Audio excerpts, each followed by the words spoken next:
Hello again, movie fans. We're back with another challenging quiz for you to test your cinematic knowledge on, and this time it has a special theme. Coming up are 10 questions about some of the most well-known Disney movies, both modern and classic.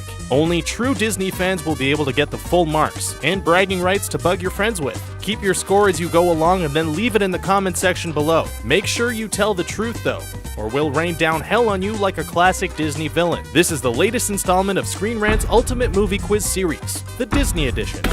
Fantasia remains one of Disney's most iconic and successful movies to date, but upon its original release, not only was it critically panned, it also was unable to make any kind of financial profit. What is the reason behind this? A. Parents deemed it too scary for children. B. World War II cut off its distribution to the European market. C. Walt Disney himself hated it and pulled it for some major tweaking. War. What is it good for? Certainly not movie sales. Because of the film's high production costs and the expense of leasing theaters and installing the Fantasound equipment for the roadshow presentations, the movie was unable to make a profit without being distributed in Europe. Unfortunately, upon its initial release, the war prevented that from happening, and it was a commercial failure. The controversial and now banned Disney movie Song of the South was based on the popular African-American folktales of Uncle Remus. James Baskett starred as the character in the movie, but why couldn't he attend its premiere? A. He was ill due to complications related to diabetes. B. He was getting married. C. It was in Atlanta, which was racially segregated by law. Yeah, pretty messed up, right? The movie's main star, James Baskett, wasn't even allowed to attend the premiere at Atlanta, Georgia, just because of the color of his skin. No hotel in the city would give him a room because of the racial segregation laws that were in practice at the time. Yeah. The Sword in the Stone is a Disney movie based around Arthurian legend and features characters from said legend, like King Arthur, Merlin, and Sir Ector. But the character of Arthur in the movie is weirdly inconsistent throughout. In what way was this the case? A. A number of different artists drew him, making his appearance change throughout. B. More than one voice actor portrayed him in the movie. C. The color of his hair kept changing. Arthur was actually voiced by 3 different young actors in the movie: Ricky Sorensen, Richie Reitherman, and Robert Reitherman. The changes are extremely noticeable, as Arthur's voice keeps alternating from being broken to unbroken, sometimes in the same scene. In Bedknobs and Broomsticks, the character of Carrie, played by Cindy O'Callaghan, admires a selection of dolls in the nursery of Professor Brown's house. What were some of these dolls modeled after? A. Barbie and her friends. B. The puppets in Disney's Small World ride. C. Russian nesting dolls. Several of the dolls that Carrie takes an interest in the nursery of Professor Brown's house are modeled after the international puppets in the Small World ride that can be found at various Disney theme parks around the world.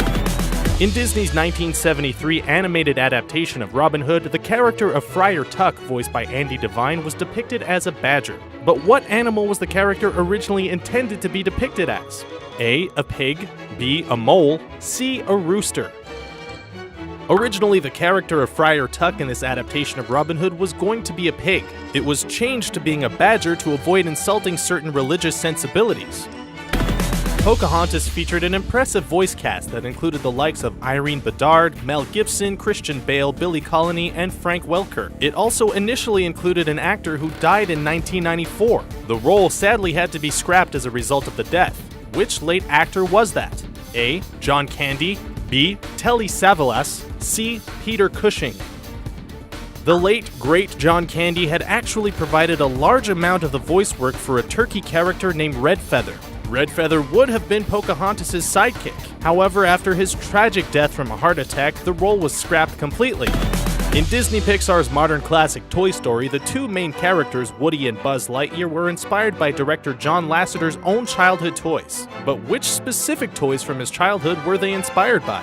A. Jack-in-the-Box and Batman. B. A Bozo the Clown doll and Action Man. C. A Casper doll and G.I. Joe.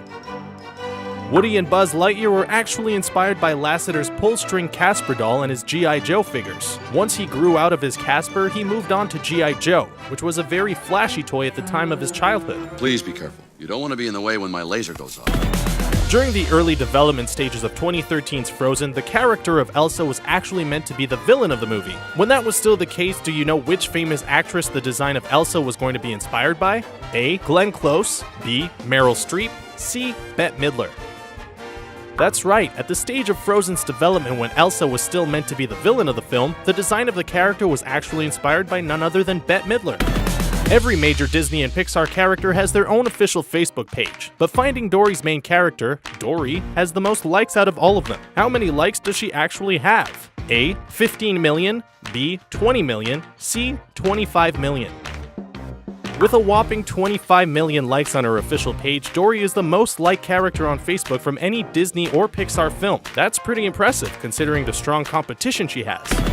2017's live-action adaptation of Beauty and the Beast will feature all the classic characters, including Belle, the Beast, and Gaston, but it will also feature some new ones. Stanley Tucci, for example, will play a talking grand piano. What will his name be? A. Cadenza, B. Timber, C. Overture.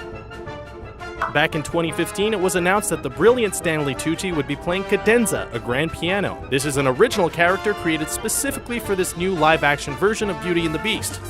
Thanks for watching and for taking part in the Disney edition of our Ultimate Movie Quiz. Did you enjoy this video? How well did you do with the questions? Leave your score in the comment section below and don't forget to subscribe to our channel for more fun videos like this one.